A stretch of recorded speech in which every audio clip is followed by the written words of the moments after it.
Good morning, everyone.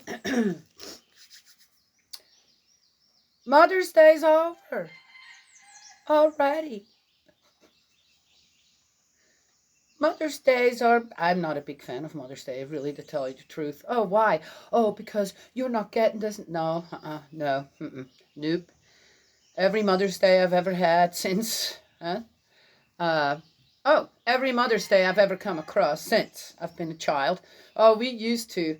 Oh my gosh, we didn't have much money, but we saved up. There is three things I saved up for. Always for my mom's presents. Okay, the most. Depending. That was her birthday. That was Mother's Day. And Mother's Day mainly wasn't necessarily with a present that you go out and buy in a store, though I think I did that too. And Christmas. Yes? Yeah, okay. Yes, that's what I saved up my money for. Always for my mom. And of course, I'd get a little something for my brother and sister. Yes, okay. That was our family, mainly. And uh, I remember every Mother's Day, as soon as I was old enough to, the way we grew up in Switzerland, man, you were 5, 6 years old. I went by myself into the woods, well, you walked to school, every day, then back home for lunch, then back to school, then back again. And I remember when I was just going to kindergarten, it was a long way. It was, I would say, my brother and I, we walked a good 10 miles, 10, not 10 miles, let me think. Well, it was from where we lived at, to school, about 3 kilometers. So back home, that's 6. Back, that's 9. That would be 12 kilometers. Every day. Let's give it a little 10 kilometers every day, which is, gosh, I think it's still about 5 miles a day. 5-year-old, 6-year-old. I'm just saying.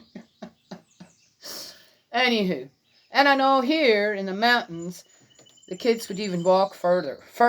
Okay, don't go home for lunch. In Switzerland, you did, because, okay, most distances, right? When we moved, the distance after, if I ran, it was 5 minutes to school. If I took it slow and was reading my book, as I had at the time, it may be 20 minutes, right? Yes? Okay, walking. One way. Well, anyway. But I remember I would go out. Mother's Day always comes around when what? The spring flowers are out. And in Switzerland, woo! We always lived somehow next to a field where the spring flowers were out. And in Switzerland, they're beautiful here too. In Switzerland, they are absolutely beautiful. So I would go out. Oh, yeah, you think I just get one little, right? No. Daniela doesn't do things like that, okay? I'd go out and I'd pick 5 huge bunches, yes? Then have to try and find containers to put them all in, right? Everywhere, right? Yes? Yeah. Then when my brother and sister got old enough, the house was just absolutely filled with flowers on Mother's Day for Mom. We all went out early in the morning, tried to sneak out, right? I'm sure our mom knew. But sneaked out, as soon as it would get light, 6:30, 7 o'clock, and be out there for a couple hours, right? And just picked an unbelievable amount of flowers to bring home to our mom. Yeah. Oh, Fasnacht. Fasnacht is, okay, Fasnacht could be kind of compared to what Halloween, people do Halloween here. It's a carnival. It's a carnival that goes on for about 6 weeks before Lent. Yes, before Easter. Okay. And it's interesting. You guys can go and look it up. It's actually really interesting. Yeah, is it all good? Okay, I'm not going to go there. But for the kids, they would have these rots. They call them rots, and they had very traditional masquerades, people that, traditional costumes people would dress up in. And then some made up their own stuff. And they would go and they walk in these roads with the people in the front with the dum dum dum dum dum dum dum dum dum dum dum. Yeah, okay. Kind of give the beat to, yeah. The whole road is like a crowd of these masqueraded people, and they would have bags with them. And the main thing was oranges, right? And then there were sausages and buns and certain other things, maybe some candy. But when I grew up, it was mainly oranges, okay? And you'd have to go and you ask, please, please, please, and they go scream, and then you scream, and then they give you one or something. Anyway, that would go on for 6 weeks. So you had these days where they had them like 2 or 3 days in a row or something. My sister, my brother, and I, we would fill a bathtub with oranges. Okay, that's how good we were. Okay, just saying, like with the flowers. Oh my gosh, yes. Uh-huh. And I've no doubt my mom would go, oh my God, what am I going to do with all those oranges, right? Yes, oranges stay good for a while, but still. Bathtub full of oranges. And we had a lot of orange juice during that time, which was great. Okay, I love oranges anyway, so. Oh my gosh. Anyway, so Mother's Day. So that was, every Mother's Day was, I always had a good Mother's Day. Yes? Okay, as a child, then of course as a mother, but there's one thing.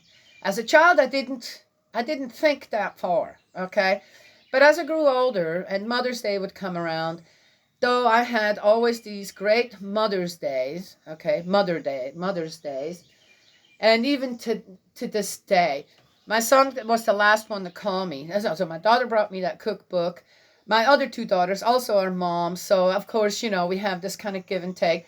And then my son called and he says, Mama, I told him, I said, I says, all day long, I said, I'll just look around and there's all this stuff that even heaven, just presents to me for Mother's Day. He says, Mom, I'll tell you what, after we have our conversation, you go out, right? I hadn't been to the barn yet. Huh? The first flower you come across, kind of, that's from me. That's from heaven. That's from me to heaven to you, right? And I went out and I kind of forgot about it. And I went to took care of the barn in the evening. And I walked out and there was sycamore trees also bloom. Not all of them. And it's not every year. But this year we have quite a few sycamores that have bloomed. Yeah. And they're beautiful blooms. And there was one laying right in front of my feet with some leaves still attached to it on a little branch, right? And I'm going, well, I'll be darned. So I took it with me. And I have it in a little bowl with some water, and it's beautiful. And it reminds me of that beautiful give and take that I had with my son last night. But there's always one thing. I think of all the women out there, and dads, for that matter, on Father's Day, I think, dad, that can't have a baby, can't have a child. In a sense, when it comes to the physical sense, can't be a mom, ever. Unless, of course, you do what? Adopt a child, of course. But and as soon as I realized on how privy I was to that privilege to be a mother and celebrate Mother's Day, that sorrow, love, true love comes with sorrow, is always present as well within me. Yet, of course, I believe that in every true woman, true daughter of Heavenly Parent, there is a mother's heart. Yes, regardless if one has children or not. Right? Yeah. And that's always the message that I try to give out on Mother's Day. Because I can't imagine the sadness of some women out there. And for us then to just be so joyful over that we have this privilege. Doesn't quite feel right, does it? Yeah. It's not something I can change, but it's something that I can acknowledge and accept the sorrow as well, right? Okay. All right, that's all I have to share this morning for right now. So, ladies, you're all mothers at heart. Yes? I wonder how the guys would fare without us all. Regardless.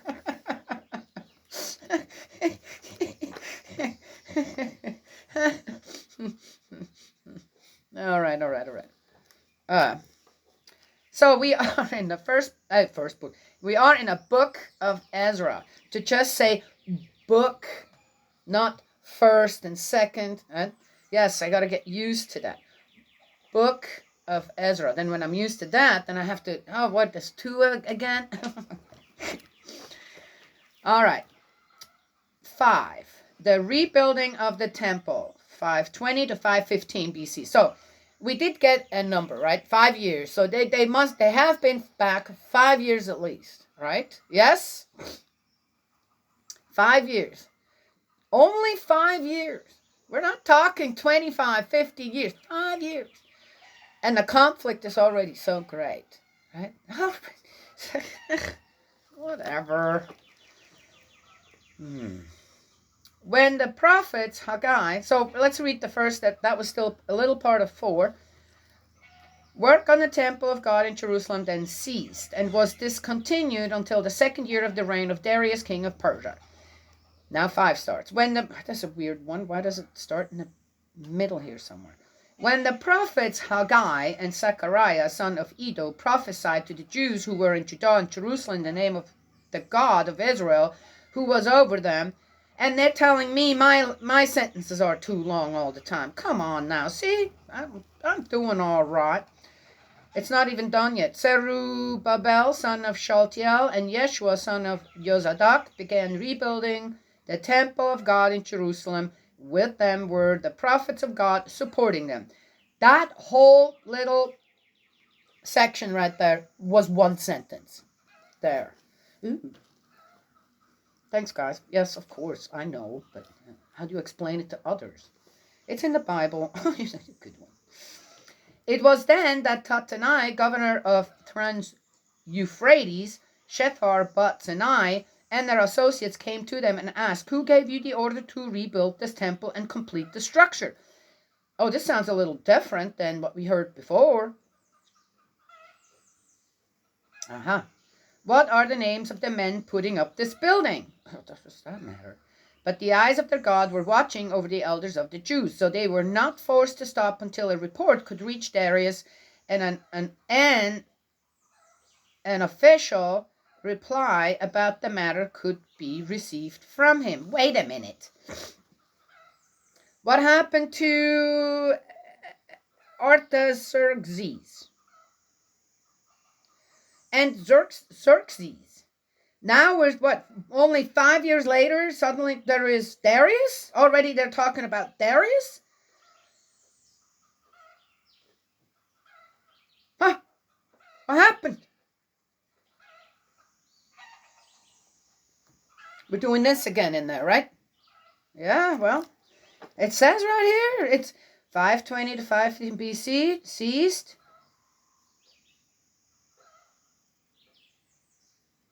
Okay, then they began rebuilding the temple. When was that? I guess a long time later? Okay, it doesn't say. Maybe it'll say later. The governor's letter to King Darius. A copy of the letter which Tattenai, governor of Trans-Euphrates, Shethar-Bozenai, and his associates, the officials in Trans-Euphrates, sent to King Darius. They sent him a report which ran as follows. There we go. That's when that all started. Okay. To King Darius, hearty greetings. Really? The king should be informed that we went to the province of Judah. You did. To the temple of the great God, which is being rebuilt with large stones. Beams are being embedded in the walls. The work is being carried out energetically and is making good progress. Questioning these elders, we asked them, who gave you permission to rebuild this temple and complete the structure? We also asked them their names to inform you so that we could record the names of the men who were their leaders. Oh, and for what purpose? Oh, okay. They gave us the following answer. We are the servants of the God of heaven and earth. We are rebuilding the temple built many years ago, which a great king of Israel had built and completed. And then you guys tore down again several times, and other people tore down again several times, and then built up again. You forgot to say that. Ay, ay, ay. But because our ancestors, angered the God of heaven, he handed them over to Nebuchadnezzar, the Chaldean king of Babylon, who destroyed this temple and deported the people to Babylon. Yes, okay. Half-truths are truths too, aren't they? In the first year of Cyrus, king of Babylon, however, King Cyrus issued an official order that this temple of God should be rebuilt. Furthermore, those gold and silver articles belonging to the temple of God, which Nebuchadnezzar had removed from the temple in Jerusalem and brought to the temple of Babylon, King Cyrus in turn removed from the temple of Babylon and handed back to a certain Sheshbazzar, who he had appointed governor. He said to him, take these articles, go and return them to the temple which is in Jerusalem, and let the temple of God be rebuilt on its original site. This Sheshbazzar then came and laid the foundations of the temple of God in Jerusalem, and it has been under construction ever since and is not yet finished. Okay, one question I have here. If King Cyrus put this Sheshbazzar, appointed him as governor, returned him to Judah as governor, then what does this guy, Tatanai, governor of Trans-Euphrates,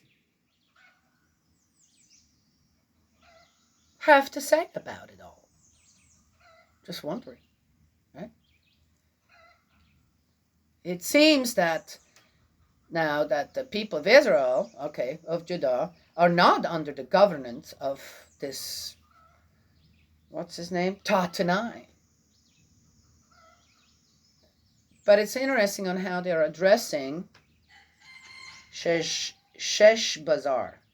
This Sheshbazzar. Okay, is there more than one? This Sheshbazzar? This particular person. Okay, this. Okay, but it also said a certain Sheshbazzar. Okay, it's just the way it is in here. It's very questionable. Are they lying right now? Because of the way that they're putting the Sheshbazzar in here, right? Kind of unconfirmed. Kind of give him a little leeway. It says this, but we're not sure which one, and it's a certain one, but we're not sure. Has that much time already passed? I don't know. Hence, if it please the king, let search be made in the royal treasuries in Babylon to find out if it is true that an official order was issued by King Cyrus for this temple of God in Jerusalem to be rebuilt, and let the king's decision on this matter be sent to us. Whoop-de-woo, we have to wait till tomorrow to find out. But wasn't that the question that I had? But not for King Darius. For, what's that guy's name? Xerxes? Artaxerxes, right? I says, why don't they just go and ask them? But they waited. Right? And it wasn't the people of Israel, Judah, that went and got confirmation for it. It was, and time, how much time now has passed? Right? That kind of is important. Right? Yes? And they're asking a king that had nothing to do with any of it. Interesting. Okay. Yeah. So there it is. People are so conniving and confusing. And, what is people's agenda with things? What's the purpose of it? Is it really, or is it just...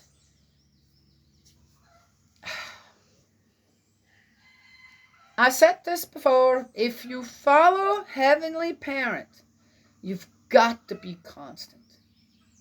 You need to know what constancy is and not veer from it.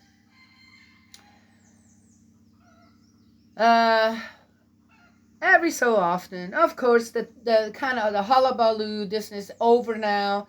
One can only hope that, especially women out there, are being properly educated on what happens when you make love, when you're just having sex, this and that, and that you can't get pregnant.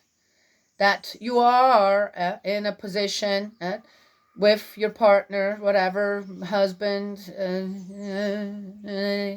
whatever, one night stand, that there could be a baby result from that. Yes? One hopes that, okay, even though there's these oppositions, pro one, pro the other one. Oh, they're both pro. Huh, there you go.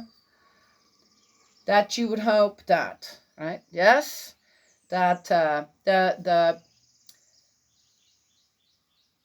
knowledge is being instilled, given to all, not just women, men too, through the hullabaloos, for and against and for. Oh, but they're all pro. To avoid having to kill an unborn baby. And that's what it is. You're killing.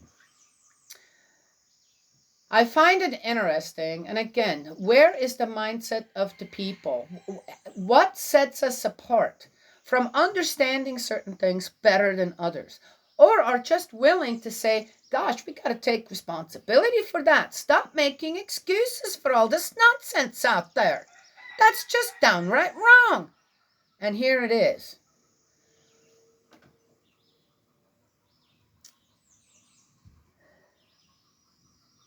I have no doubt that there are millions of men and women out there, millions, who will watch something, an animal that has cruelly died, okay? And they're shedding tears, as I would.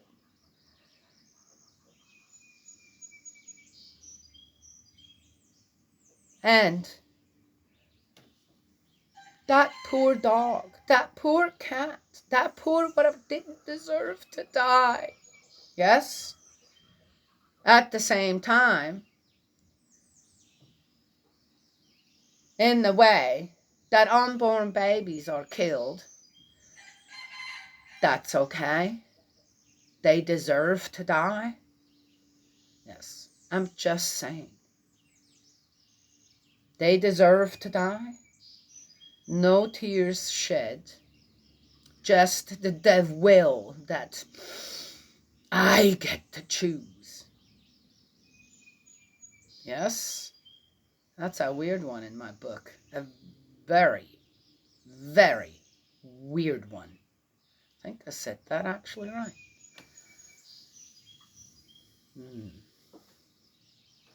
So then I ask myself, what sets us apart?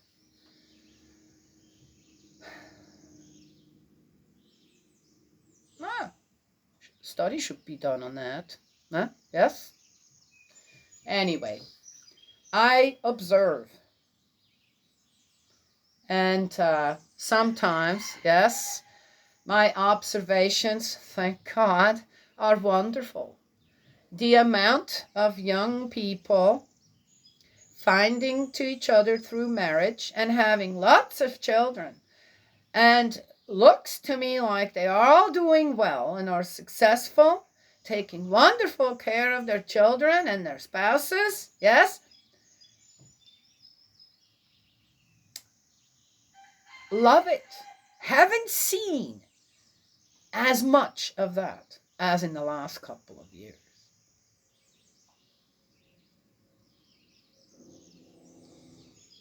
And then you have the other side. Yes?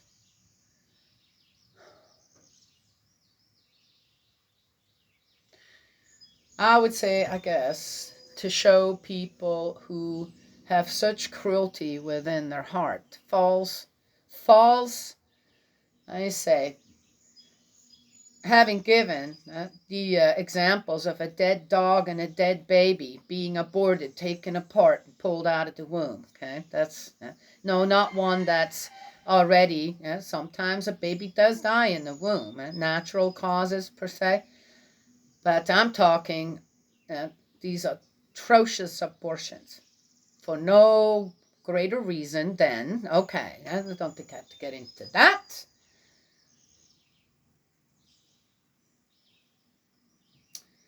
I guess the best way to counteract that is, or to instill some constancy and responsibility in people who don't seem to understand the cruelty. They understand the cruelty done to animals, but don't understand the cruelty done to a child in the womb. Maybe these families, young families out there with many children, this, that, and them presenting their families, even though, my gosh, in some of the comments, it's terrible.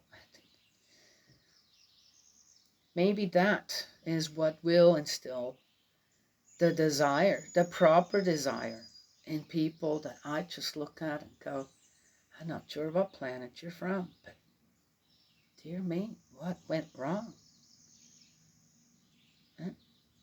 What went wrong? It's one thing if, well, it's just a dead dog, so what? Well, it's just a dead baby, so what? That's one thing. But, oh, that poor dog didn't need to die. Oh, abortion. Oh, yeah, I'm good with that. Something not right here. Right? Yeah, would you agree? Yes? Something not quite right here in Ezra either. Just say. Anywho, yes. Well, prayers just must go out to everyone.